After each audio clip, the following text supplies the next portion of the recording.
I'm a lawyer up in Canada. I'm a partner at a firm where I practice in professional regulatory law. So professional discipline with respect to colleges and the self-regulation of those professions. And I've always had this kind of desire to start my own side business or some business that was my own. And that's how I came to working with youth. Tell me what drew you to coaching. Oh, I don't know if I've actually told you this, Dina, but I listened to your podcast probably for about a year before I even reached out for a consult with you. The content really resonated with me and was very applicable in terms of like managing my own mind. But what I wanted to do was to take that a little bit further by working with you one-on-one. So even booking the consult was a little bit of a struggle for me. I remember it was in December of 2020, and I wasn't sure if Christmas time was the right time or not, or, maybe I should just wait till January. And I remember you and I had discussions about that. But I finally was like, okay, I'll book a consult. But then even then when I booked the consult, I was like, what are we going to talk about? It's an hour. I have no idea what we're going to talk about for an hour. So those are some of the things going through my mind just to even kind of get to the consult stage. Tell me what your experience was of the consult. So when we met? Yeah.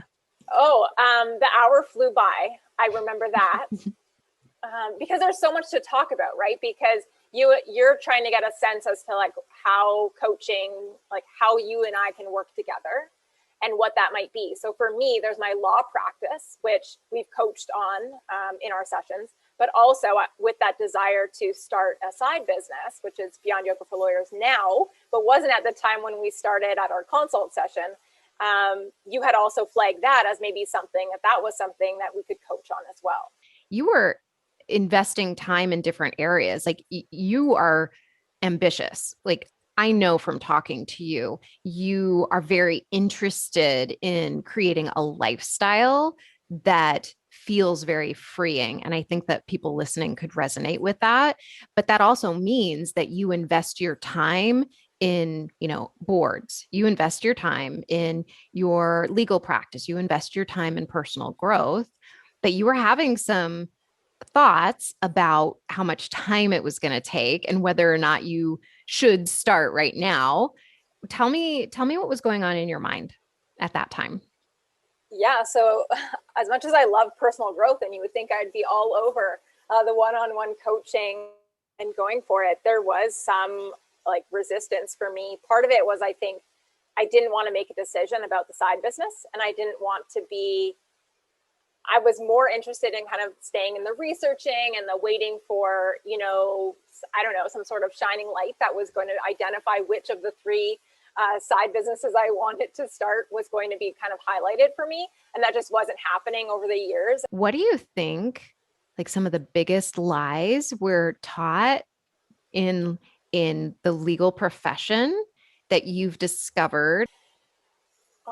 I think one of them is one of the big ones for me, and one that I'm still working through, is like that you're just a lawyer. Like you can only be a lawyer.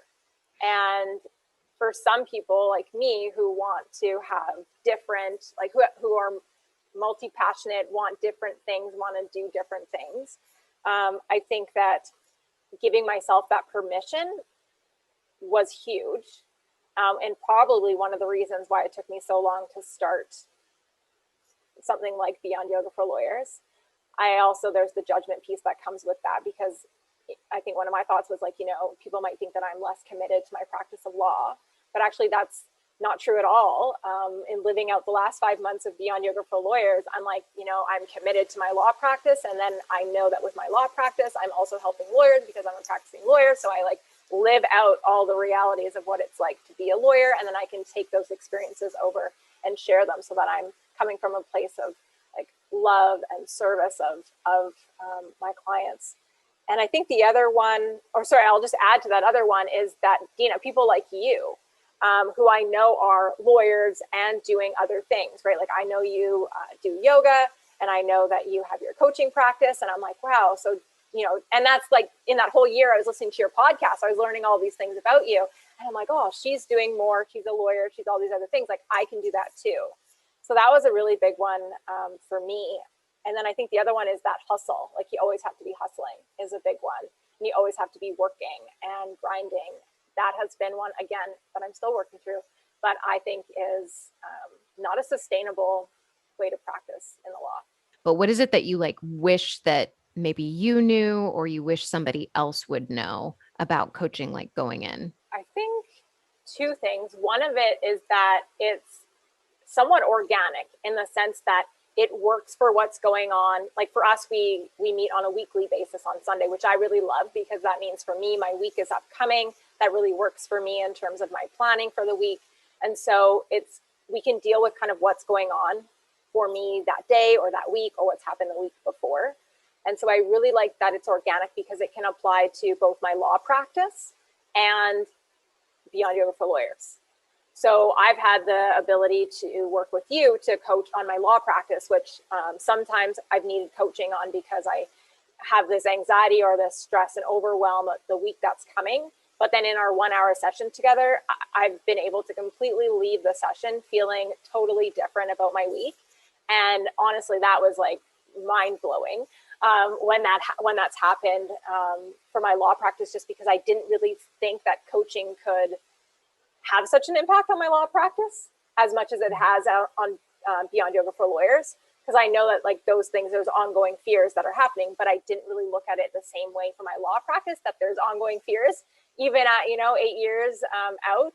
And so that has been completely like beneficial, life-changing, all of the things that just your thoughts can have impacts in all your areas, and that coaching can help with all of those areas.